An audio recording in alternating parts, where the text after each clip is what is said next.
Hello दोस्तों, कैसे हैं आप सब? आप सभी का स्वागत करती हूँ मैं Sanam Patel. Praise the Lord. चलिए शुरू करते हैं हमारी आत्मिक जर्नी सकारात्मक बातों के साथ। जैसे मैं पहले के एक भाग में बता चुकी हूँ, ये सेकंड बार बता रही हूँ, सेकंड पार्ट बनाया है मैंने यीशु के चमत्कार। और अगर मैं बनाने जाऊँ तो मेरी पूरी जिंदगी कम पड़ जाएगी जो भी बची है। जो मैंने पहले के भाग में बताया था, पूरा संसार कम पड़ जाएगा उसके चमत्कार के विषय में। अगर हम बात करते लिखा जाता तो पूरी दुनिया कम पड़ जाती, लेकिन सिर्फ 38 to 40 मिरेकल्स ही मेंशन किए गए हैं बाइबल में। सो आज हम बात करेंगे दोबारा यीशु मसीह के चमत्कार की, उनमें से एक चमत्कार मिरेकल्स ऑफ जीसस। देखिए, स्वाभाविक तौर पे ये समझना बड़ा नामुमकिन है, लेकिन वैज्ञानिक जो स्वाभाविक है वैज्ञानिक से परे होता है। चमत्कार जो है ना, एक ऐसी शक्ति है, चमत्कार के पीछे एक उद्देश्य है कि मतलब मनुष्य जान सके कि चमत्कार के पीछे हमारा जिंदा खुदा यीशु मसीह है।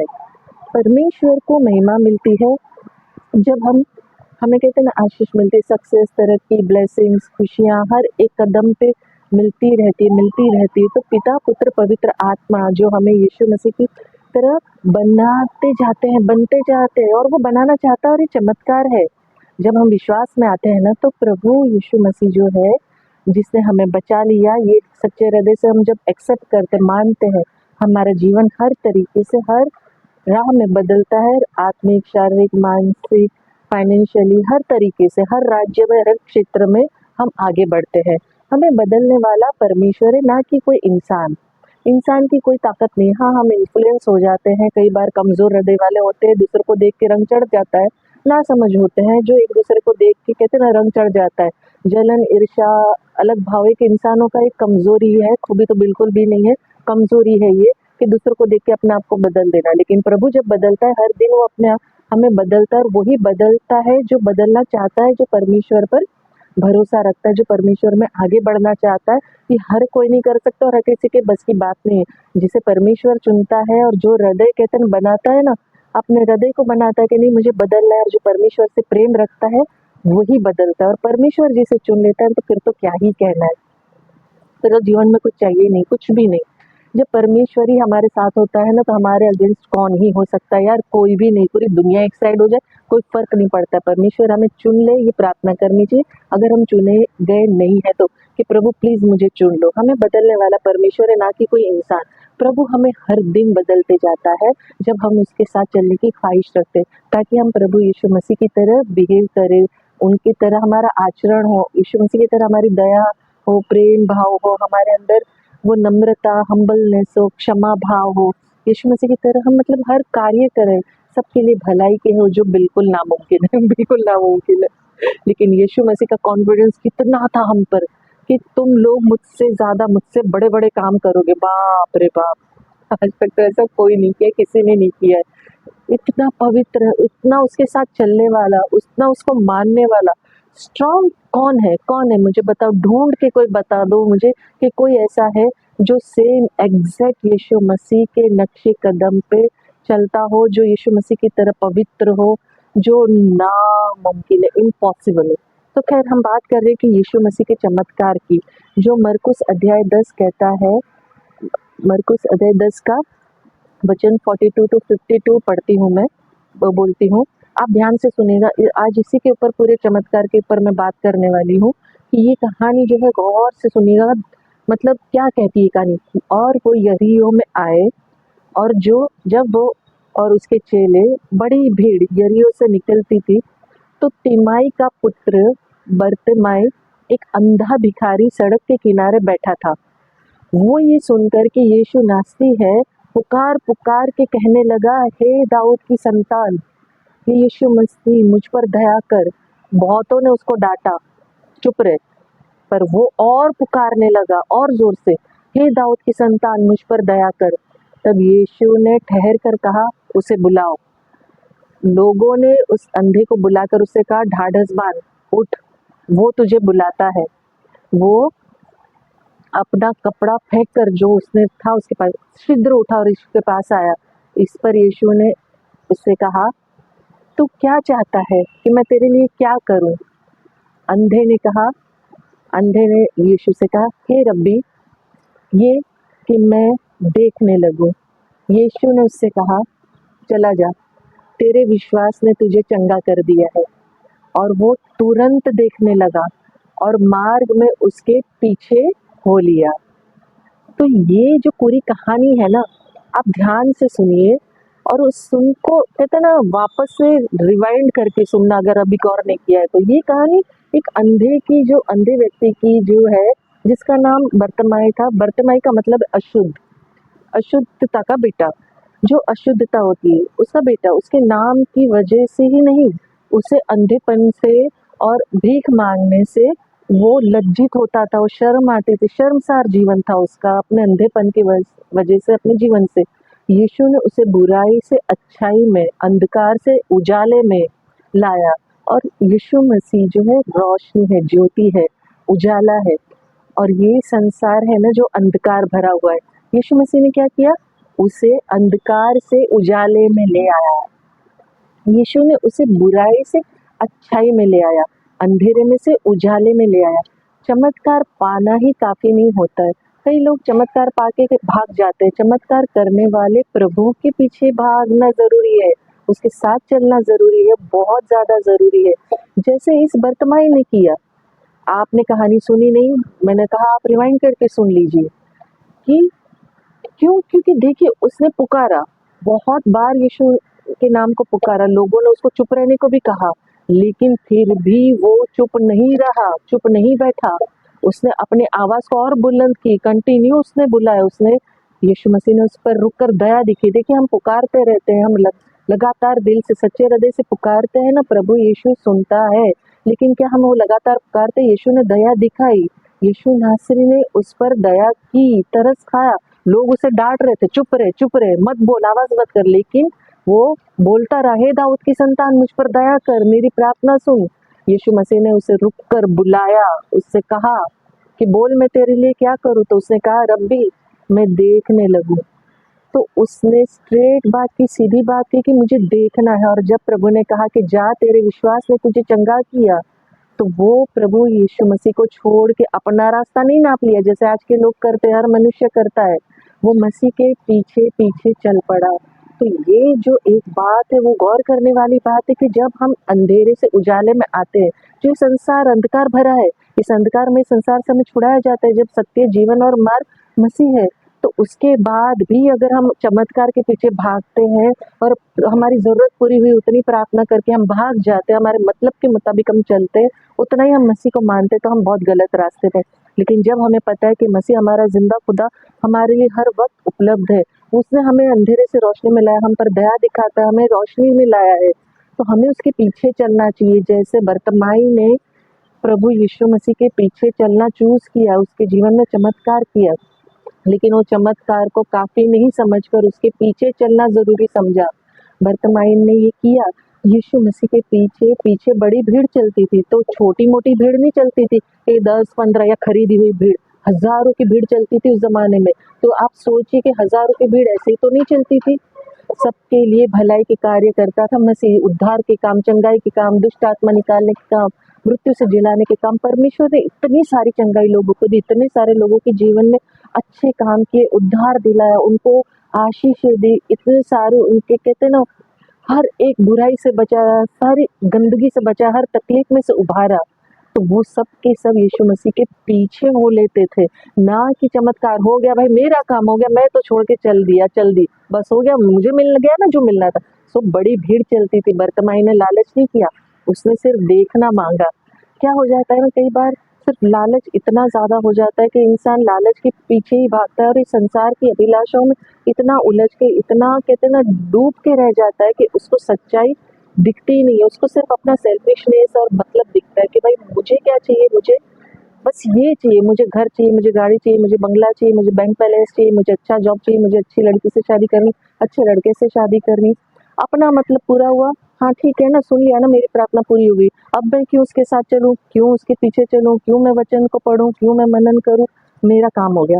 हमें ना लालच नहीं करना चाहिए, हमारे अंदर बहुत कुट कुट के लालच भरा हुआ है। और बर्तिमाई चाहता, यीशु मसीह से कुछ भी मांग सकता था, प्रभु मुझे देखना है, मैं इस संसार को देखने के साथ अपनी पोजीशन चाहता हूँ, मैं करोड़ों धरोड़ोपति बनना चाहता हूँ, मैं ये बनना चाहता हूँ, मैं वो करना चाहता हूँ, कुछ भी कर सकता था। मसीह क्या ना बोल देते? नहीं बोलते। लेकिन उसने सिर्फ देखना चाहा और देखने के बाद उसके पीछे चलना चॉइस किया। और चॉइस ऑलवेज हमारे हाथ में होती है कि हमें अंधेरे में चलना है या हमें उजाले में चलना है। और चॉइस जो होती है, प्रभु ने हमें स्वतंत्र रखा हुआ है, हमें एकदम आज़ाद रखा हुआ है। इंसानों की तरह बंधनों में बांध के नहीं रखा, आज़ाद छोड़ के रखा हुआ है। आज़ादी इतनी दी हुई है कि पूछो नहीं। इसीलिए तो मनुष्य कोई भी कुछ भी गंदगी करता है, कुछ भी बुरा बोल जाता है, हल्के में ले लेता है, बहुत ही हल्के में लेता है। लेकिन मसीह फिर भी नियंत्रण नहीं रखता है हम पे इंसानों की तरह, उसने आज़ाद छोड़ के रखा है।